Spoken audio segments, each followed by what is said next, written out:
Salam alaikum wa rahmatullahi ta'ala wa barakatuh. Dans cette vidéo, nous allons démontrer trois formules très intéressantes.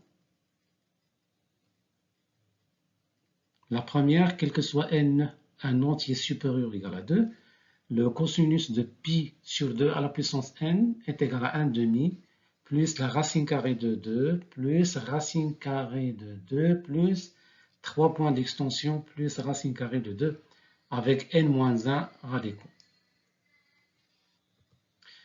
La deuxième, quel que soit n entier supérieur ou égal à 2, sinus pi sur 2 à la puissance n égale à 1 demi fois la racine carrée de 2 moins racine carrée de 2 plus racine carrée de 2 plus etc. plus racine carrée de 2 avec n-1 radicaux.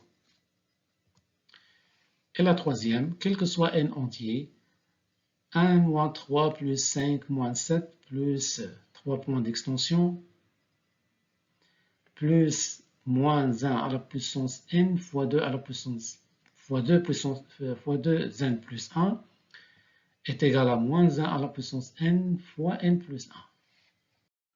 Voici les corrigés.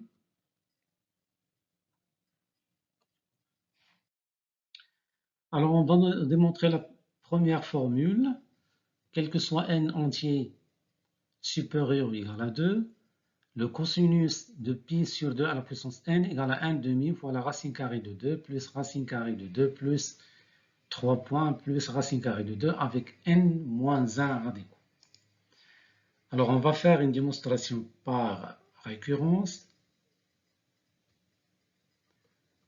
La base, bon, si n égale à 2, nous avons cos pi sur 2 à la puissance 2 égale à cosinus de pi sur 4.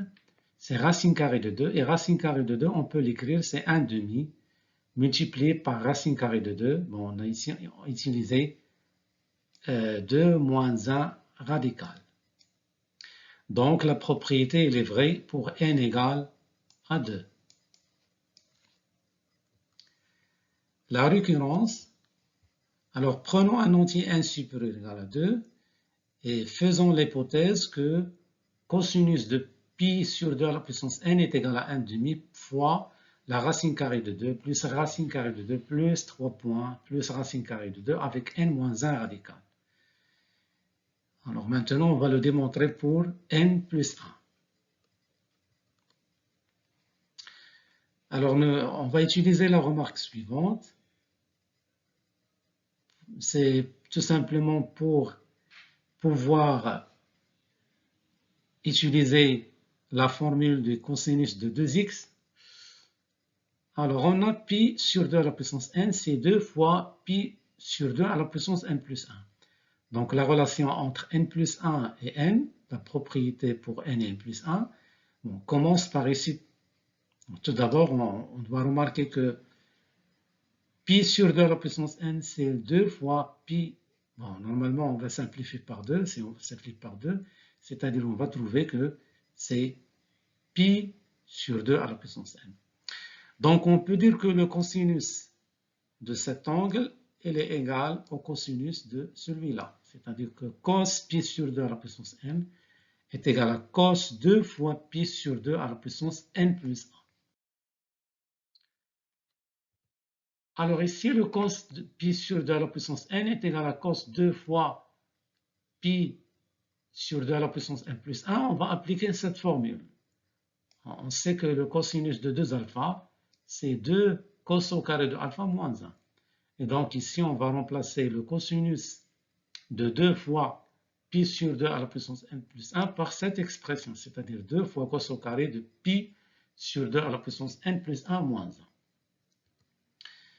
De cette équation, on va tirer la valeur de cos au carré de pi sur 2 à la puissance n plus 1. En fait, 2 cos au carré pi sur 2 à la puissance n plus 1, c'est 1 plus cosinus pi sur 2 à la puissance n, et donc on va diviser par 2 pour avoir le cosinus carré de pi sur 2 à la puissance n plus 1, qui est égal à 1 demi fois 1 plus cosinus pi sur 2 à la puissance n. Alors, normalement, on peut tirer la valeur de cos pi sur 2 à la puissance n. Bon, normalement, c'est plus ou moins la racine carrée de ça. D'accord? Plus ou moins la racine carrée de ça. Mais, on sait que déjà pi sur 2 à la puissance n plus 1, lorsque n est supérieur ou égal à 2, c'est un nombre qui est compris entre 0 et pi sur 2. Donc, forcément, le cosinus de cet angle, elle est supérieur strict à 0. Et donc, la solution de cette équation, c'est cos pi sur 2 à la puissance n plus 1 égale la racine carrée de 1 demi fois 1 plus cos pi sur 2 à la puissance n. Alors maintenant, on va utiliser l'hypothèse de récurrence. L'hypothèse de récurrence, c'est-à-dire on va remplacer le cos pi sur 2 à la puissance n. Voilà. Mais avant de faire ça, nous allons, voilà. Nous allons ici multiplier cette valeur par 2 et diviser et multiplier on va multiplier le numérateur par 2 et le dénominateur par 2. Le dénominateur par 2, c'est-à-dire on va avoir un quart. Et on va multiplier le numérateur. Bon, si on divise et on multiplie par 2, ça reste la même quantité, la même expression. Donc ici, la racine carrée de 1 demi fois 1 plus cos pi sur 2 à la puissance n, c'est la racine carrée de 1 sur 4 fois 2 plus 2 fois cos pi divisé par 2 à la puissance n. Bon, ici, on va appliquer la formule racine carrée de AB, 1 fois B, c'est la racine carrée de A fois la racine carrée de B. Et la racine carrée de 1 sur 4, elle va donner 1 demi. Donc, cos pi sur 2 à la puissance n plus 1, elle est égale à 1 demi multiplié par racine carrée de 2 plus 2 fois cos pi sur 2 à la puissance n. Et ici, on va donc tout simplement appliquer l'hypothèse de récurrence. Alors, d'après l'hypothèse de récurrence, qu'est-ce qu'on a? On a cos pi sur 2 à la puissance n, c'est 1 demi fois la racine carrée de 2 plus racine carrée de 2 plus 3 points d'extension plus racine carrée de 2 avec n-1 radical. Donc, on va écrire cette expression dans l'expression précédente. Donc, cos pi sur 2 à la puissance n, c'est 1 demi fois la racine carrée de 2 plus 2, d'accord, fois 1 demi fois la racine carrée de 2 plus la racine carrée de 2 plus 3 points plus racine carrée de 2 avec n-1 radicaux. Bon, ici, vous voyez qu'on peut simplifier par 2. C'est-à-dire que cos pi sur 2 à la puissance n plus 1, elle va rester ici 1 demi multiplié par la racine carrée de 2 plus racine carrée de 2 plus racine carrée de 2 plus 3 points plus racine carrée de 2. Avec n radicaux. Pourquoi? Parce qu'ici, on a n-1 radicaux plus celui-là, ce qui fait n radicaux. La deuxième formule, quel que soit n entier supérieur à la 2, sinus pi sur 2 à la puissance n, c'est 1 demi racine carrée de 2 moins racine carrée de 2 plus racine carrée de 2 plus 3 points d'extension plus racine carrée de 2 avec n-1 radicaux. Bon, ici, on va utiliser une preuve par déduction. On va déduire cette valeur à partir de la première formule. Bon, tout d'abord, le cas n égale à 2, c'est un cas particulier, bon, parce qu'on ne va pas avoir le signe moins. Alors, pour n égale à 2, nous avons sinus pi sur 2 au carré, c'est sinus pi sur 4, c'est racine carrée de 2 sur 2, c'est 1 demi fois racine carrée de 2 avec 1 radical. Donc, supposons que n supérieur ou égal à 3, nous pouvons faire la remarque, cosinus de pi sur 2 à la puissance n-1, c'est 2 fois cos au carré de pi sur 2 à la puissance n-1. Bon, ici, je vais calculer le sinus de pi sur 2 à la puissance n. Je vais la dériver à partir de cos pi sur 2 à la puissance n. Sachant que la relation cos au carré de pi sur 2n plus sin au carré de pi sur 2n égale à 1. Et donc ici, j'ai écrit le cos. Bon, ici, c'est la même formule qu'on a trouvée entre n et n plus 1. Maintenant, on le fait entre n-1 et n. Bon, sachant que n est supérieur ou égal à 2, n-1 déjà il est supérieur ou égal à 2, et donc on peut appliquer la formule qu'on a déjà appliquée dans la première question. Or, nous savons que cos carré de alpha, c'est 1 moins sin au carré de alpha. Donc, on va remplacer ça par 1 moins sin au carré de pi sur 2 à la puissance n. Ce qui donne cosinus de pi sur 2 à la puissance n moins 1, c'est 2 fois 1 moins sin au carré de pi sur 2n moins 1. Donc, si on fait les calculs, ça va donner moins 2 sinus au carré de pi sur 2n, pi sur 2 à la puissance n plus 1. Donc, cette formule elle est équivalente à celle-là. Donc, sinus au carré de pi sur 2 à la puissance n, on va sortir le sinus carré. Donc, c'est 1 moins cos au carré, on va diviser par moins 2. Ça va donner donc 1 demi fois 1 moins cos pi sur 2 à la puissance n moins 1. Donc, la valeur de sinus pi sur 2 à la puissance n, c'est la racine carrée de 1 demi fois 1 moins cos pi sur 2 à la puissance n moins 1. Pourquoi? Parce que, toujours ici, l'angle pi sur 2 à la puissance n, il est compris entre 0 et pi sur 2, donc il a un sinus positif.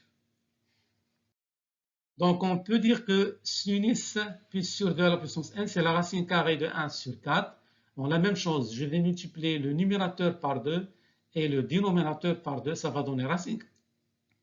Ça va donner racine carrée de 1 sur 4 multiplié par 2 moins 2 cos pi sur 2 à la puissance n moins 1.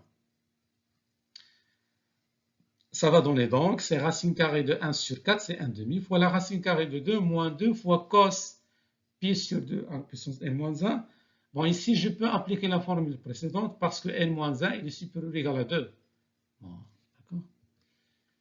On sait que cos pi sur 2 à la puissance n moins 1, c'est 1 demi fois la racine carrée de 2 plus la racine carrée de 2, etc. plus la racine carrée de 2 avec n moins 2 radicaux. n moins 1 moins 1, d'après la première question. Et donc, on aura sinus pi sur 2 à la puissance n, c'est 1 demi fois la racine carrée de 2 moins 2 fois 1 demi fois racine carrée de 2 plus racine carrée de 2 plus 3 points d'extension plus racine carrée de 2 avec n moins. Bon, ici, avec n, bon, nous avons n moins 1 radical plus 1, ça fait n moins 1 radical.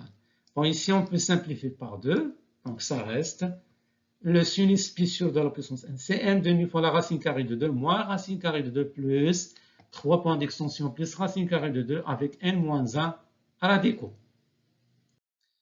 Alors, la troisième formule, quel que soit n entier, 1 moins 3 plus 5 moins 7 plus jusqu'à moins 1 à la puissance n fois 2n plus 1, c'est moins 1 à la puissance n fois n plus 1. On va la faire par récurrence. Bon, posons an égale 1 moins 3 plus 5 moins 7 plus 3 points d'extension plus moins 1 à la puissance n fois 2n plus 1, c'est-à-dire 700. Alors la base, pour n égale à 0, à 0, on va le sommer de 1 jusqu'à moins 1 à la puissance 0 fois 2, 0 fois 1, c'est-à-dire on va sommer de 1 à 1, c'est-à-dire 1. Donc à 0 égale à 1. Mais 1, on peut l'écrire sous cette forme. C'est moins 1 à la puissance 0 fois 0 plus 1. Donc la propriété est vérifiée pour n égale à 0. Alors maintenant, on passe à la récurrence. Soit n un entier supérieur ou égal à 0, et supposons que an égale à moins 1 à la puissance n fois n plus 1. Démontrons-le pour n plus 1. C'est-à-dire, on va calculer an plus 1. Si on calcule an plus 1, ça va donner cette expression plus moins 1 à la puissance n plus 1 fois 2 à la puissance n plus, fois 2, 2 fois n plus 1 plus 1. Bon, on remarque ici que an plus 1, il est égal à an plus moins 1 puissance n plus 1 que multiplié par 2 fois n plus 1 plus 1. Nous aurons alors an plus 1, c'est moins 1 puissance n fois n plus 1, plus moins 1 à la... Bon, ici, d'après l'hypothèse de récurrence, on remplace an par moins 1 à la puissance n fois n plus 1, plus moins 1 à la puissance n plus 1 fois 2n plus 1 plus 1. Bon, ici, ça va donner 2n plus 3. Et ici, nous avons moins 1 à la puissance n. Alors, pour factoriser par moins 1 à la puissance n plus 1, il faut transformer moins 1 à la puissance n en moins 1 à la puissance n plus 1. Bon, on va multiplier par moins 1 et diviser par moins 1. C'est-à-dire, c'est moins 1 à la puissance n, c'est moins 1 divisé par moins 1 fois moins 1 à la puissance n. Donc, multiplier par 1 ne va pas modifier moins 1 à la puissance n. Mais ça, c'est combien? Moins 1 qu'on va multiplier par moins 1 à la puissance n, c'est déjà moins 1 à la puissance n plus 1 divisé par moins 1, c'est-à-dire c'est moins. Donc, normalement, on peut remplacer moins 1 à la puissance n par moins 1 à la puissance n plus 1. C'est ce qu'on a fait ici. Donc, à n plus 1, c'est moins 1 à la puissance n plus 1 fois n plus 1, plus moins 1 à la puissance n plus 1 fois 2n plus 1 plus 1. Bon, ici, on peut factoriser par moins 1 à la puissance n. Ce qui donne 1 à la puissance n plus 1, c'est moins 1 à la puissance n plus 1 que multiplié par, bon, on va entrer le moins ici, ça va donner moins 1, moins n moins 1, plus 2n plus 3. On fait la somme ici, 2n moins n c'est n, et 3 moins 1 c'est 2. Nous avons donc an plus 1, c'est moins 1 à la puissance n plus 1, fois le n plus 1, c'est-à-dire que l'on a trouvé la formule de requérence.